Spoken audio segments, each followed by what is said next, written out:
اچھا ہے نا کہ شاعری کا جمال مت پوچھو آدمی کو نکھار دیتی ہے. ہاں بالکل صحیح بھائی. کیا بات ہے. کیا شاعری ہے. اچھا میں سمجھا پائے کا نہیں.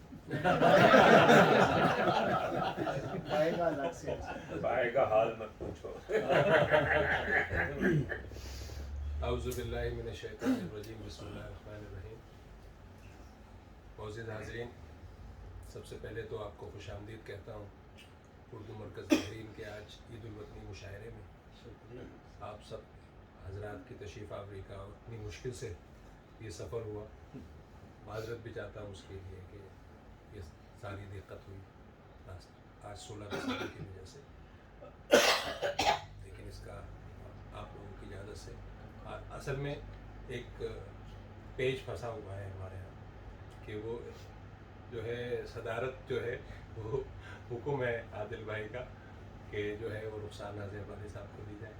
اب کیونکہ صدر عادل بھائی ہیں تو وہ حکم دے سکتے ہیں اور اس کی تعمیل بھی ہونی چاہیے. بالکل بالکل. تو میں درخواست گزار ہوں رخسار ناظر والی صاحب کے عادل کی بڑائی ہے.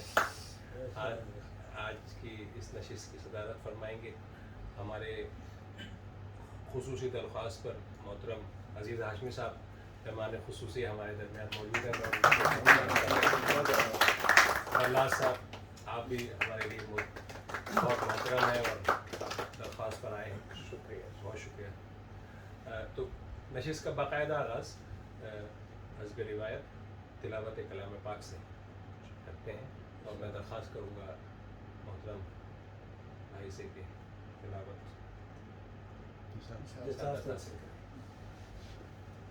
میں سوچ رہا ہوں بھائی کون ہے. نثار بھائی. أعوذ بالله من الشيطان الرجيم. بسم الله الرحمن الرحيم. إذا جاء نصر الله والفتح ورأيت الناس يدخلون في دين الله أفواجا فسبح بحمد ربك واستغفره إنه كان توابا. صدق الله العظيم.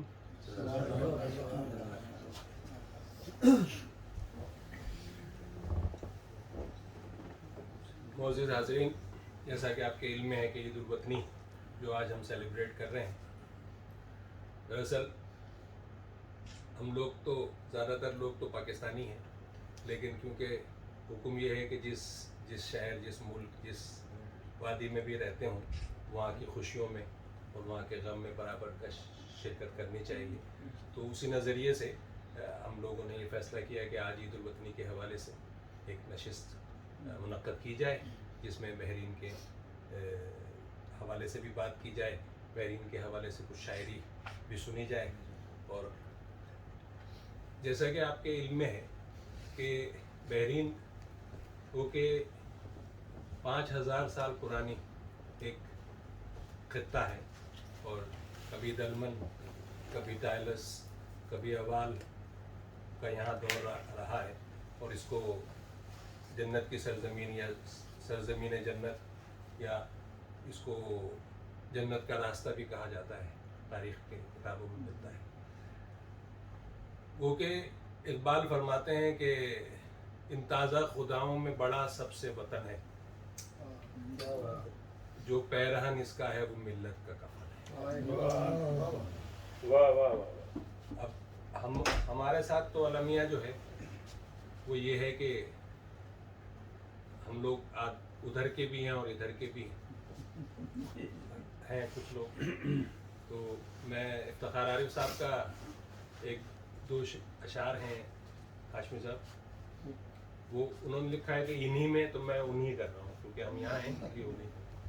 انہی میں رہتے، انہی بستیوں میں مر رہتے، انہی میں جیتے، انہی بستیوں میں مر رہتے، یہ چاہتے تھے مگر کس کے نام پر رہتے. پیمبروں سے زمین وفا نہیں کرتی، ہم ایسے کون خدا تھے کہ اپنے گھر رہتے. پیمبروں سے زمین وفا نہیں کرتی، ہم ایسے کون خدا تھے کہ اپنے گھر رہتے. بہرحال یہ سب ایکسپرٹس کا جو ہے یہ المیہ ہے کہ ہم لوگ اس طرح کی سوچ بھی رکھتے ہیں، لیکن چونکہ ہم بحرین میں یہاں بسے ہوئے ہیں اور یہاں پہ معاشی طور پر بھی استحکام ہے، اور آپ دیکھے جائیں تو لا اینڈ آرڈر کا بھی جو معاملہ ہے وہ بہت سے کئی سو ممالک سے بہت بہتر ہے۔ اچھا، میں لوگوں سے اکثر کہتا ہوں کہ اقبال نے تو یہی کہا کہ ملت کا کفن ہے، لیکن ملت اسلامیہ کے جو چھوٹے چھوٹے جزیرے ہیں، چھوٹے چھوٹے ممالک ہیں، یہ بھی بہت بڑی غنیمت ہے۔ جب آپ کہیں دیکھتے ہیں جیسے کہ کشمیر میں مظالم ہو رہے ہیں، یا کوئی اور ملک ہے جن کو غلام بنا لیا گیا، ان پر مظالم ہو رہے ہیں، تو اس حوالے سے اگر ہم بحرین کو دیکھتے ہیں تو الحمدللہ ایک مسلمان لوگوں کا ایک ملک ہے۔ اب اس کو دارالاسلام کہہ سکتے ہیں نہیں کہہ سکتے، یہ دوسرے ایک سوچ ہے، لیکن ایک مسلمان اکثریت کا ایک ملک ہے، اور یہاں پر امان ہے، اور خصوصاً امان ہے ان مسلمانوں کو یا ان افراد کو جو کہ دارالکفر میں اذیت والی زندگی گزار رہے ہیں، اور وہ یہاں آ کر بسے ہیں، اور بحرین نے ان کو اپنی آغوش میں لیا ہے، اور بحرین کی گورنمنٹ نے ان کو پاسپورٹس بھی دیے ہیں، اور یہ ان کے لیے ایک بہت بڑی نعمت ہے، میں یہ سمجھتا ہوں۔ بہرحال ہم لوگوں کو اس نعمت کو یاد بھی رکھنا چاہیے، اور بحرین کے قومی دن کے اوپر اس کا اظہار بھی کرنا چاہیے، یہ میرے خیال ہے۔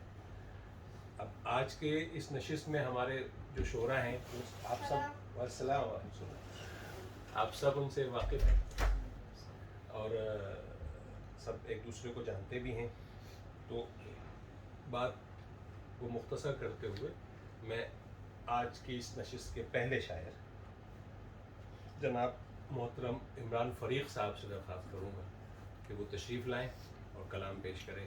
محترم عمران فریق۔